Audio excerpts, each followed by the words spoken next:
Hey, have you ever thought about having a podcast of your very own? If so, great news. Spotify has a platform that lets you make one super easily, then distribute it everywhere and even earn money. It's all in one place for free. It's called Spotify for Podcasters, and here's how it works. So, Spotify for Podcasters lets you record and edit podcasts right from your phone or computer. So, no matter what your setup is like, you can get started creating as soon as today. Then you can distribute your podcast to Spotify, and everywhere else podcasts are heard. Video podcasts are also available on Spotify, so that's pretty cool. And with Spotify for Podcasters, you can earn money in a variety of ways, including ads and podcast subscriptions. And best of all, it's totally free with no catch. Ever since I discovered Spotify for Podcasters, I really just feel like it's taken my podcasting to a whole nother level. So I highly recommend you give it a try if a podcast is something that you've been thinking about as well. Just download the Spotify for Podcasters app or go to www.spotify.com/podcasters to get started.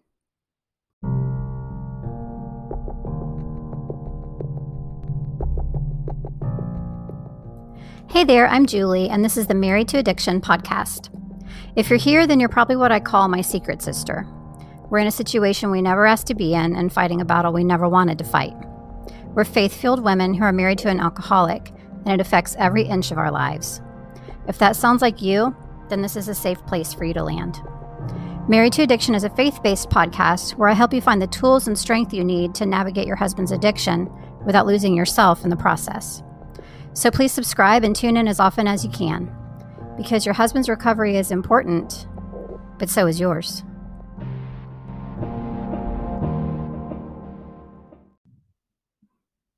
Hey, before we get started today, I wanted to make sure that you know about my boundaries workshop that's coming up soon.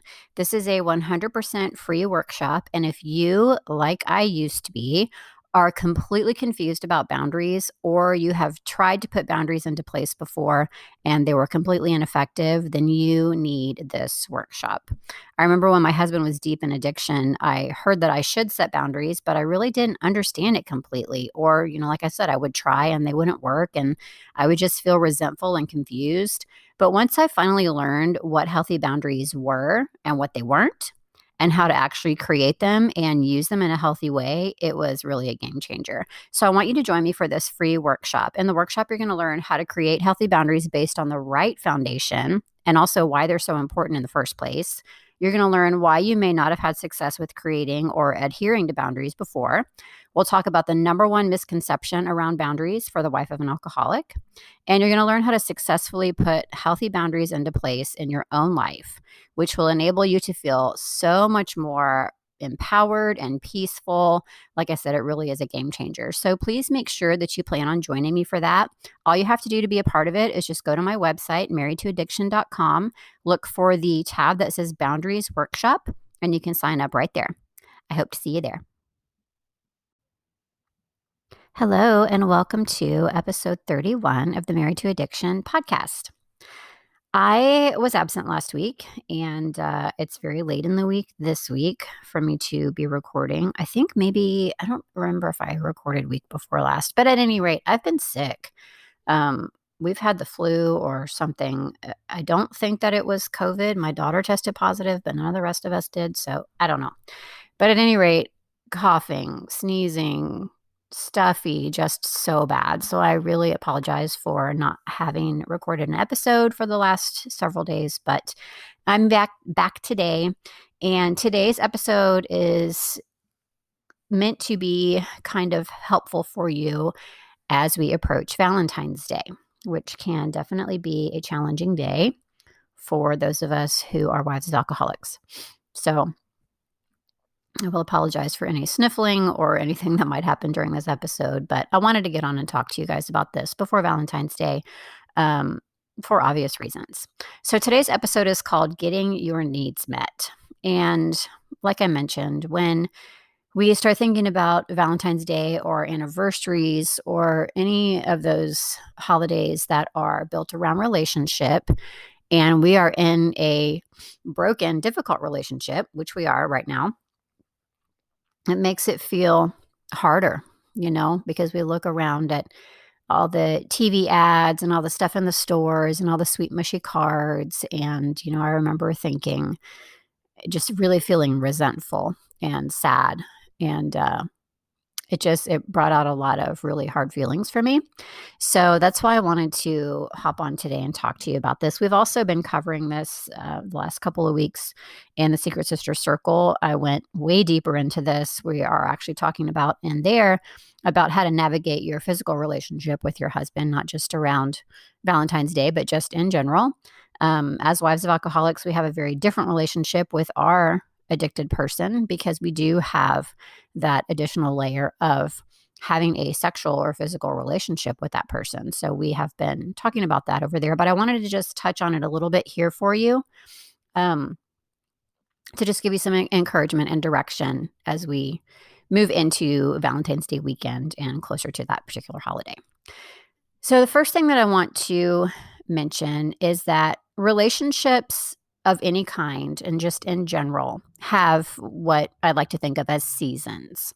So when you're newly married, it's that honeymoon period and everything's fun and beautiful and there's all these warm fuzzies and you're both all about each other and you're having all your needs met because the love is new and fresh and all of those things. Then you move into a season after you've been together for a few years where you're settled into a more comfortable relationship.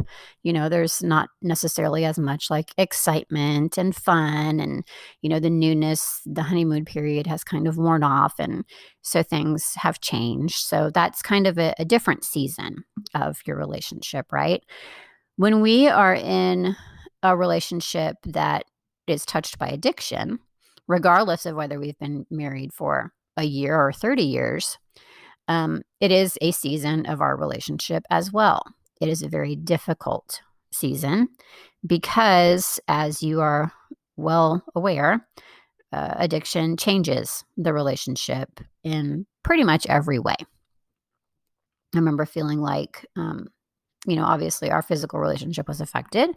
I remember feeling just that I was so lonely. My husband, my true husband wasn't around much. It was my drunk husband that was around, and I wasn't a big fan of that guy. And I just remember feeling like I didn't have a friend sometimes. I didn't have, my confidant. I didn't have my supporter. Like it's hard. It's really hard when you have been in a relationship with somebody who has, that relationship has meant so much to you and that person has really been a place of support for you. And then all of a sudden, things are upside down because of addiction. So during this time, this season, when we are going through addiction with our spouse, this is when you have to really give some serious thought to what you're looking at to meet your needs. So we think so much about how, well, my husband doesn't do this anymore, or he's not here for me anymore, or it used to be like that and now it's like this, or it's really painful for me because of this, that, and the other. Some of the things that I was just talking about. We are looking to a human to meet our needs. And yes, in our specific situation, our human that we're looking towards is battling addiction, which makes it a million times worse. But just in general, if you are really putting all your eggs in the basket of looking to a human, whoever it is, the person you're in relationship with, your best friend, your mom, whoever, people will always end up letting us down in some regard. It's going to happen.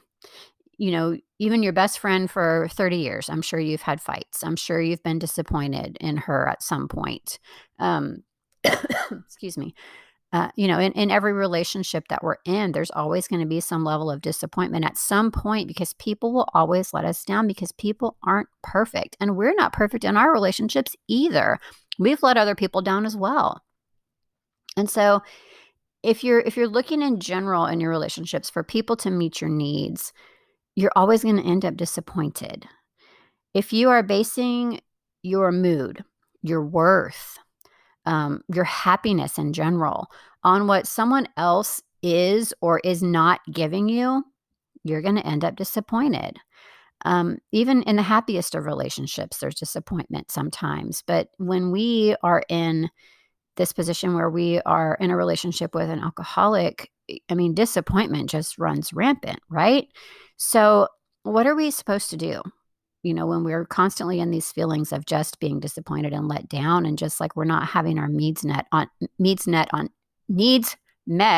goodness, on any level. Here's the thing. If you are looking for a relationship that is 100% stable, that is 100% loving, where you are always nurtured, where you are always held, where you are always supported, it does exist. It exists with the Lord. He is always there for you. He will always support you and, give you grace and mercy and peace and all of those things. Always. Always. I'm actually going to be speaking on a version of this whole premise at a retreat next month that I'm going to be attending for. It's an in-person retreat for families who have addicted loved ones. And what I'm going to be talking about there, excuse me, my voice is already getting a little crackly, is finding joy through growing deep roots. And I believe I've touched on that in the podcast a couple times before, but it's the same premise of just, if you have those deep roots because of a relationship with God and because you have nurtured that relationship, and it is a personal, intimate relationship with the Lord. It's not just surface, like I've talked about before, where you do the drive-through prayers and, you only call on him when you need him, when you're in like a world of trouble. Like if you really have that true, deep relationship with the Lord, you have deep roots. When people let you down, you don't feel as disappointed. You don't feel as hurt. You don't feel as, run over and just devastated, because you have those deep roots and you have that relationship with the one entity that can always and will always be there for you and won't let you down, like people always will. This is especially important for us as wives of alcoholics because, like I mentioned, it is a rough road for us. If we are looking to our husband to meet our needs, or if we are focusing on the fact that because he is addicted, he is not meeting our needs, and so we just can't get our needs met right now. Like if that's your take, that you are just destined to live a hollow, empty existence because your husband is not meeting your needs, you need to really nurture a relationship with God, because regardless of the fact that your husband is addicted, you do not have to feel that way. You do not have to go through life that way. Be intentional about having a relationship with God. Nurture that relationship, and it will come back to you 100-fold. You will grow those deep roots, and you will feel like you're getting your needs truly met, because you're getting the needs of your soul met, greater than anything else that any person could ever do for you. So on Valentine's Day, which is upcoming, or any day, really, I want you to remember Philippians 4:19. And my God will meet all your needs according to the riches of his glory in Christ Jesus. I hope that's been helpful for you. I hope that helps to bring you peace and comfort as we approach Valentine's Day. As always, thank you so much for listening, and I'll see you next time.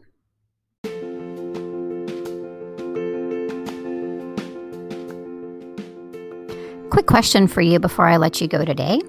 Have you been to the Married to Addiction website? If you haven't, I would love if you would go pay it a visit. It's just marriedtoaddiction.com. And over there, you can see just a lot of different information about my podcast. There is a blog on there. There's some free resources for you. And there's also a few ways that you can actually get some help if you need a little more help and direction and support as you travel this difficult path with your addicted husband. So if you haven't yet, please go visit marriedtoaddiction.com. Thanks so much.